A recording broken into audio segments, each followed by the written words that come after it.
On connaît désormais les hôtes de la Coupe du Monde 2030, car ils seront 6, répartis sur 3 continents, représentant 3 associations différentes.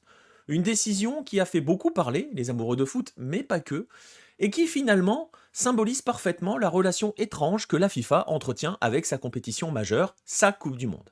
Car au moment de célébrer justement le centenaire de la Coupe du Monde, il faudra se rappeler que l'instance suprême du football mondial avait tout fait pour s'aborder la première édition en Uruguay.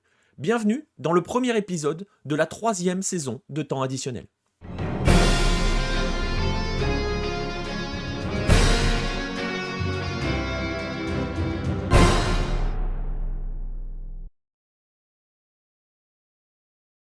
Pour bien comprendre notre affaire du jour, il faut remonter aux origines. Lorsque la FIFA est créée en 1904, le football est quand même déjà bien ancré de par le monde. Il est implanté aux 4 coins de la planète par des migrants, en majorité britanniques, et a véritablement pris son envol. On a plusieurs associations qui régissent le football de divers pays. On peut citer par exemple la Fédération d'Argentine créée en 1893, celle d'Uruguay en 1901, ou encore on peut citer les premières ligues professionnelles qui se disputent aux États-Unis dès la fin du 19e siècle.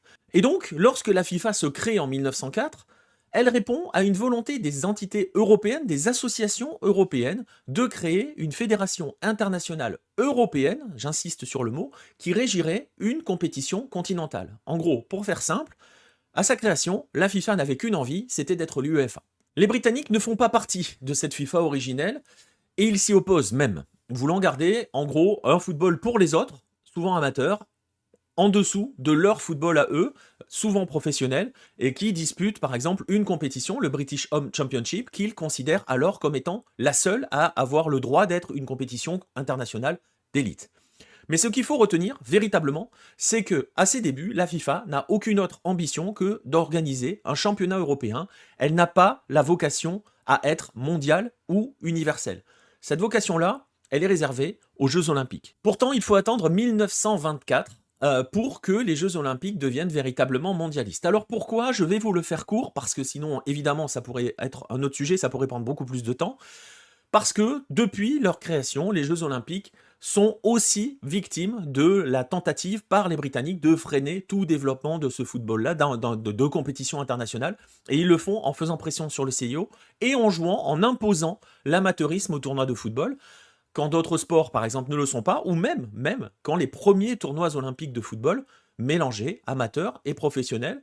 On va prendre un exemple, le Galt FC, qui est champion olympique 1904 à Saint-Louis, une équipe canadienne, était une équipe professionnelle, avec même dans ses rangs un footballeur écossais. C'était déjà un football professionnel, mais il va y avoir cette lutte amateur-professionnelle qui va freiner véritablement le développement des Jeux Olympiques, qui sont alors concrètement des Jeux européens en grande majorité. Le changement, il est lié à deux événements. Un, cette guerre entre amateurs et professionnels qui va commencer à s'épuiser, et surtout parce que aux 4 coins de la planète, le football s'est envolé, et notamment aux Amériques, au nord comme au sud, qui disputent par exemple dans le cas des seconds une compétition continentale des nations, le rêve de la FIFA, qu'elle n'a pas pu mettre en place, donc la Copa América depuis 1916, et au nord par exemple, je le disais, avec un football nord-américain développé et qui s'organise autour de championnats pro et qui dispute une coupe nationale, par exemple, depuis 1913.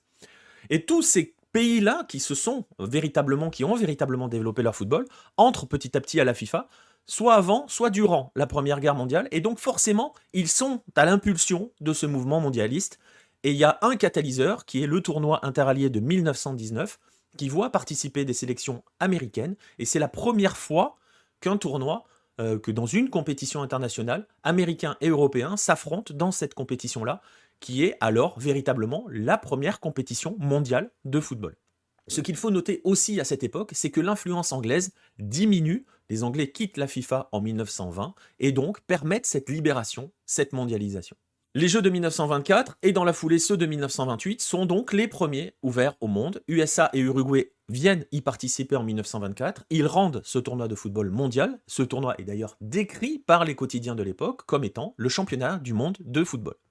Ils sont un succès, même si en coulisses, chez les Européens, ça grince un peu des dents parce que les Sud-Américains et l'Uruguay remportent les 2 premières éditions. Le conflit amateur-pro continue de faire rage au sein de l'olympisme, hein, je rappelle qu'il n'existait donc pas au début, et il menace petit à petit ce tournoi de football, notamment parce que les associations se plaignent, hein, de ne pouvoir envoyer leurs meilleurs joueurs. Et c'est là que Jules Rimet, qui a été l'un des moteurs, hein, de cette mondialisation, et qui est aussi un homme politique très très fin, très très joueur, il lutte par exemple contre la création d'une compétition européenne, justement au profit de sa compétition mondiale, parvient donc, lui, Jules Rimet, à faire naître cette idée, il n'est pas seul, hein, mais c'est lui qui impulse ce mouvement, de faire naître l'idée d'un championnat international de la FIFA, l'idée donc d'une Coupe du Monde organisée en dehors des Jeux Olympiques et totalement ouverte aux amateurs comme aux pros. Tout se passe donc lors du congrès de Barcelone de 1929, plusieurs pays sont candidats, hein, la Hongrie, la Suède, les Pays-Bas, l'Espagne, qui vont vite se retirer, mais surtout deux, l'Italie et l'Uruguay,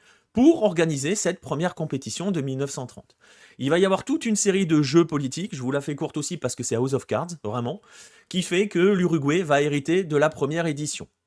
Il y a un élément quand même qu'il faut retenir, c'est que la France notamment, et par Jules Rimet, qui est président de la Fédération française de football, avait misé sur une situation qui finirait par se bloquer entre Italie et Uruguay, qu'on ne puisse pas définir qui irait, pour arriver en chevalier et proposer la France pour organiser la première Coupe du Monde de foot. Donc il y avait cette petite manigance en coulisses, et le fait que ce plan échoue, puisque l'Uruguay et l'Italie parviennent à se mettre d'accord pour que l'Uruguay hérite de la première édition, fait que dès la fin du congrès, un quatuor, Belgique, Pays-Bas, France donc et Luxembourg, décide tout simplement qu'ils n'iront pas à Montevideo.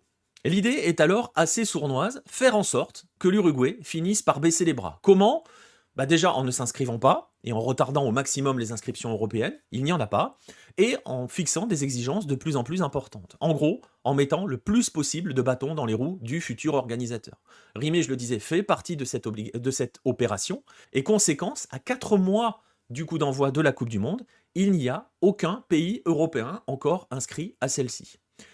Il va falloir la ténacité d'un homme, Enrique Boero, pour sauver cette compétition. Ce dernier va court-circuiter la FIFA et passe directement par la voie des ministères, par les voies politiques, pour que justement les gouvernants mettent la pression sur leurs fédérations respectives et les contraignent de se rendre à Montevideo. Cela fonctionne, l'Uruguay organise la première Coupe du Monde de football, la Belgique et la France y participent en tant qu'Européens, elles sont rejointes par la Roumanie et la Yougoslavie que Boero a également convaincu d'aller, et c'est ainsi que la première Coupe du Monde de football voit le jour à Montevideo et est évidemment remportée par l'Uruguay. Telle est donc l'histoire de cette première Coupe du Monde, une compétition qui a été voulue par une FIFA mondialisée, avant une tentative de sabordage qui a préfiguré ensuite un net recul européiste que l'on va avoir dans les années 30, qui va un temps s'élargir avec le retour après la Seconde Guerre mondiale, le retour au Brésil en 1950, avant de se refermer en passant de nouveau sous tutelle anglaise. Un recul européiste que l'on peut donc de nouveau entrevoir à l'occasion de la Coupe du Monde 2030, puisque l'Uruguay, qui avait sauvé cette compétition, se voit adjuger un seul match, le match d'ouverture, un seul match sur 104, avant que le centenaire puisse ensuite tranquillement être célébré en grande majorité en Europe.